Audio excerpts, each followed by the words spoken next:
Let's talk some Chiefs, guys.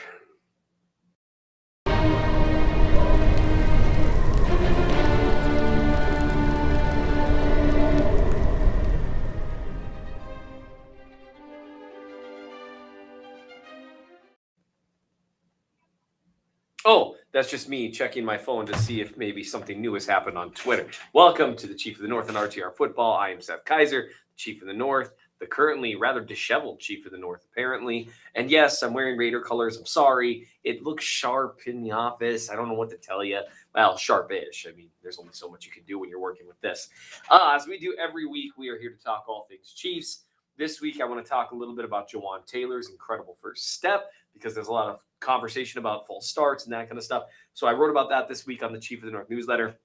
I want to talk about the offensive line a little bit as a whole, answer some mailbag questions, and then, of course, there is the gigantic Tyrannosaurus Rex-sized elephant in the room. It's not really an elephant in the room, though, because everyone's talking about it in terms of Chris Jones's current holdout with the Chiefs that is now threatening to take away regular season games.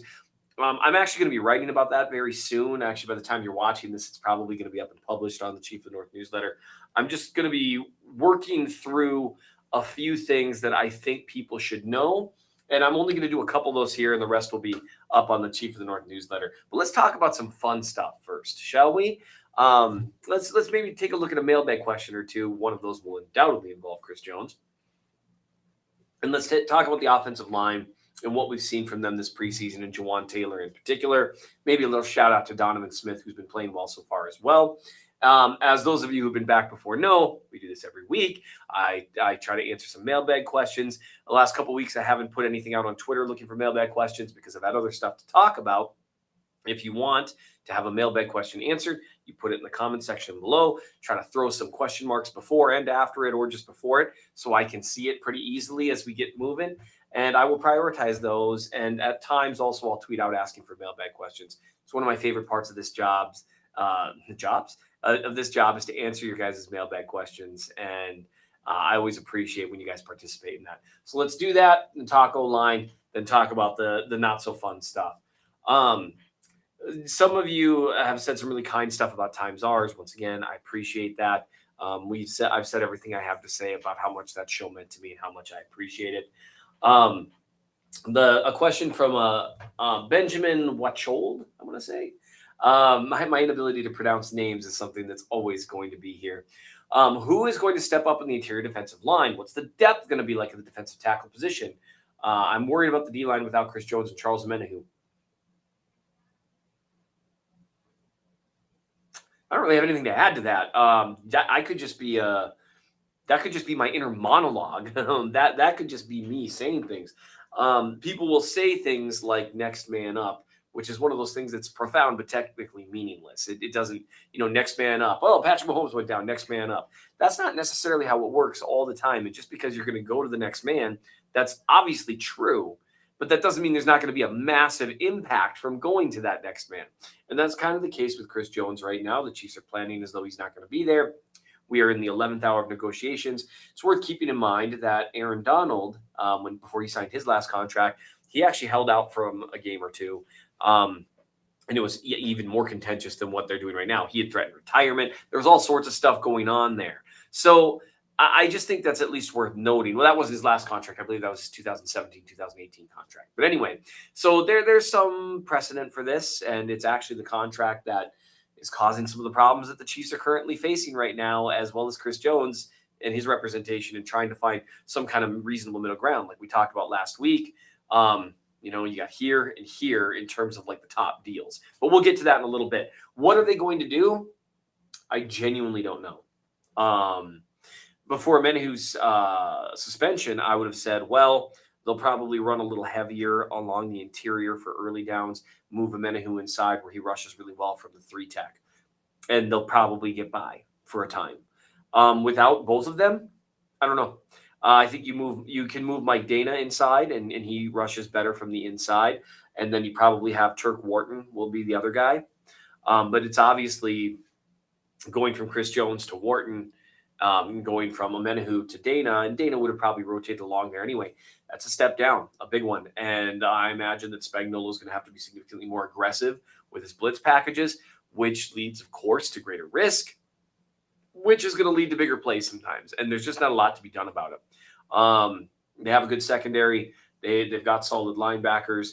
And so we'll see what they can do. They're going to really need guys like Dana and Karlaftis to step up in a big way.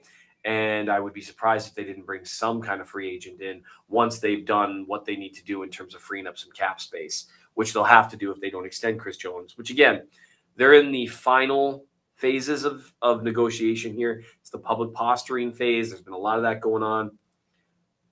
Still very possible that he's signed by week 1. We'll see how it goes. It's Mr. Cashew Kitty. I'm personally really worried about a sophomore slump with McDuffie. He looked pretty bad this weekend. I was at camp, the first preseason game. They got walked on. He's always in good position, but just gets out positioned for the ball a lot. I disagree. I think that's probably you're remembering a couple of plays and you're extrapolating that over a larger sample size. Then maybe I'm wrong, of course. One thing, there's a reason why I chart snaps. And the reason is that our memories tend to have certain things stand out to us, right? And so, you might remember McDuffie, jumping up in the air and narrowly missing to deflect a pass, ended up being a touchdown in the last preseason game. And that stands out, right? And maybe you remember that happening once the week before or something like that too. I would just say McDuffie, based on what I've seen, looks like he's playing well. But, you never know. Sophomore slumps happen all the time for NFL players. And cornerback in particular is a game or a position where the play is up and down, up and down, up and down. It's very hard to find legitimate, consistent coverage corners. And so it's certainly possible. But I would say if you want to feel a little bit better about that, NFL Plus does have the all-22 function. Go back and actually chart it and see if it's happening as often as you think it is. That's always a great thing to do because otherwise what happens is your memory plays some tricks on you. But I'll try to keep an eye on that for future games, of course, moving forward to see kind of how things look. And I've got a few questions about the defensive line. Convince me it will be all right, please. I can't. Moving on. In a similar conversation with regards, a lot of the mailbag questions are about Jones. Can we get Jones in the room with Patrick, Travis, and Joe T? How much short is Veach? What KC can afford? See if the 3 highest paid or even just the 2 definite all-time legends are willing to help pay for Chris Jones. Would imagine Veach is offering as much as KC can. He's not. And I'm not trying to be a dink there. That's just the fact. There's always more the team could offer.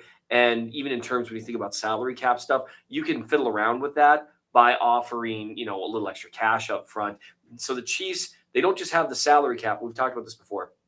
They don't just have the salary cap limitation. They do have a cash budget that my understanding is they don't go beyond. Maybe sometimes they make exceptions.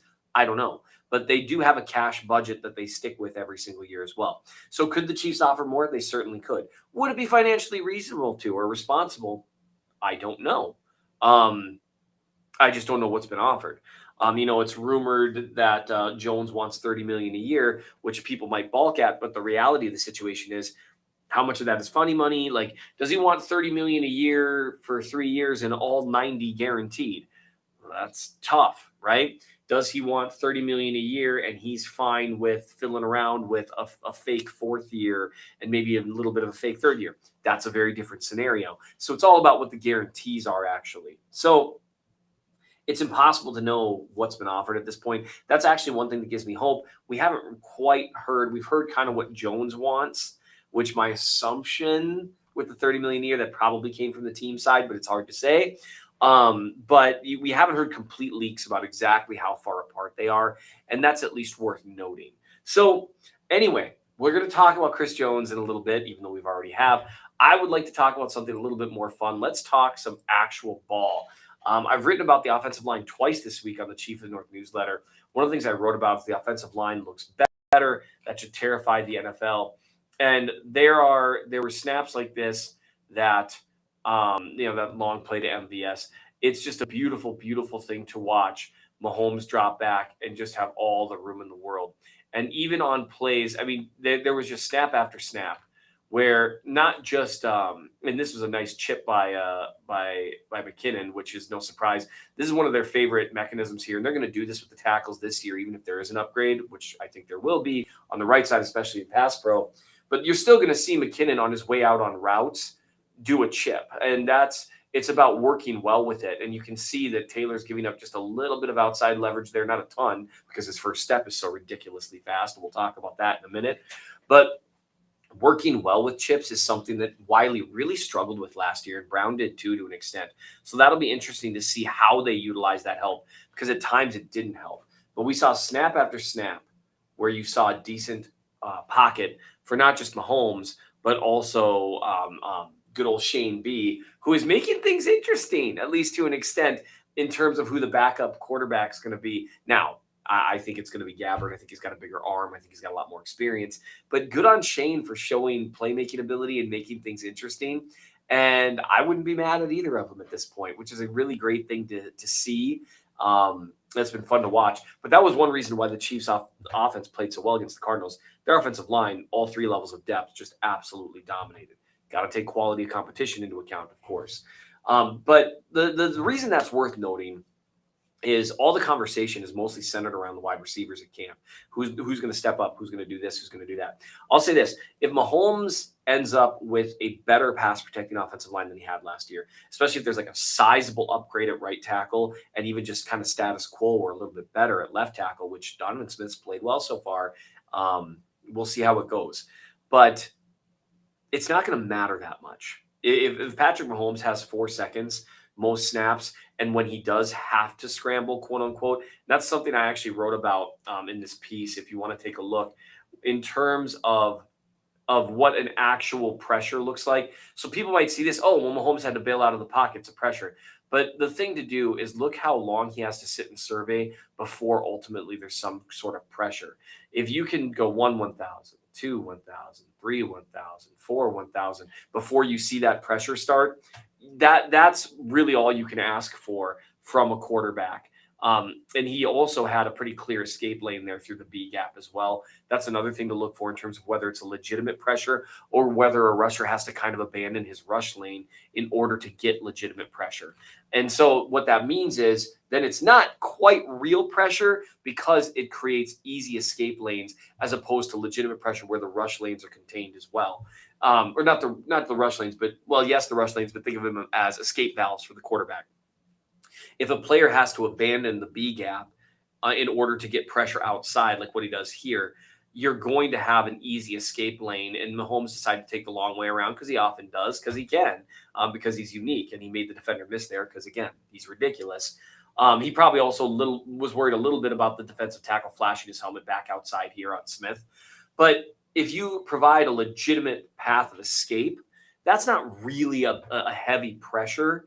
Another example would be on the touchdown to Justin Watson. One might say, well, Mahomes drifted right, or even you could say bailed right. But what Taylor did is his pass rusher converted his rush to the inside, and Taylor correctly funneled him around the front side of the pocket. And the right move there, because now there's no one containing on the outside, is to scramble right. Now that'll eventually lead to more pressure, but it still leads to multiple seconds. That's not legitimate pressure. Of 18 snaps, I found one where there was what I would call legitimate pressure. And even then, it wasn't that much against the Cardinals. Again, quality of competition, but it's just at least interesting. They're going to have a really good test against a solid Lions pass rush in week 1. So that'll be really fun to watch. Speaking of things that are fun to watch, Jawan Taylor's first step, I had to write about it on the Chief of North newsletter. You can find it there. You can go check out the entire thing. But I just wanted to write a little bit about this because the number of people that saw this first step, and you can see it here, you can watch, no one else is moving when he starts to move. The number of people that texted, tweeted, or X'd, reposted, I don't know what it's called now, DM'd, emailed, comment section me about Jawan Taylor's first step. I thought, you know what? Let's just get this out of the way and write about it. So here's the long story short. And again, go read about it because Mitch Schwartz was kind enough to explain to me a little bit about what's going on here. I looked at some stuff from Duke Manyweather, who does a great job covering offensive line play, some of his theories on it. But basically, the reality is you can really bend the rules without breaking them as a tackle, and that allows him to get depth that really prevents, there's really no way, because Taylor's not only out here in space and has gotten depth, but he's completely under control. There's no real option for the defender to really try to threaten the edge because he's so under control and he's got enough depth already. It's something that Taylor is terrific at. He's very tough to beat around the edge, and that's true versus elite competition as well as your average run of the mill competition. So it's you go check it out. One of the things that I did is I went out of my way to slow down a few of the more egregious looking snaps to kind of demonstrate how the vast majority of the time he's getting off the ball right as the ball is snapped. It just looks in real time like he's false starting. I mean, look at this right here. Every one of you, and this is a good example, by the way, of a play that's not really a pressure, even though Mahomes bails right, and rightfully so. This is the correct quarterback movement. So if you check, I'm trying to point at the screen because I get excited. If you look here, you've got this defensive tackle's going inside, and then the edge is also moving inside. That means you have no contain here. And so the correct move for Taylor here is to continue to redirect. Even as he's getting a hand to the face, he recovers, stays calm, keeps his hands inside, directs him around the front of the pocket. And so then Mahomes just drifts this way. It's probably that was probably Donovan Smith's worst snap, but it was aided in the fact that his defender, his edge rusher realized that he could come around the long way and get some pressure. So that's why Mahomes had to hurry a little bit there. But anyway, this looks like a false start. It objectively looks like a false start with how much faster he gets up the line than everyone else. But when you slow it down, you see, because you can actually watch kind of two things at once there, he's just moving simultaneously with the ball. Tracy Smith got a great jump on this snap too. It was terrific. So check that out because there's a lot more that goes into it in terms of his back leg and some of the movement that he's getting when you really slow it down. The tough position he puts the refs in when you've got these bang, bang plays. It's really fun to look at. So go check that out at the Chief of North newsletter. I think you'll enjoy it. So the Chris Jones thing. A couple things that I want people to think about. And like I said, I'm going to be writing about this on the newsletter, but I'm not really on a side here. I'm for players getting paid, but I'm also for teams being intelligent with their fiscal decisions. And that's on the team. That's not on the player. The GM's job is to worry about the salary cap. The player's job is not. The player's job is to play football and to practice football and to be a good teammate in all those senses. The GM's job is to do the football operations side of things. So a couple things that I think people should think about in terms of just in terms of knowing this. One, Chris Jones sitting out games has very real effects on the salary cap this year and next year, and also has a legitimate effect on his earned income and potential income for next year. Because everyone knows he said on Twitter he can afford it to sit out until week 8, so he still accrues a season and hits unrestricted free agency. But if he does that, he knocks back his salary down by like $8 or $9 million.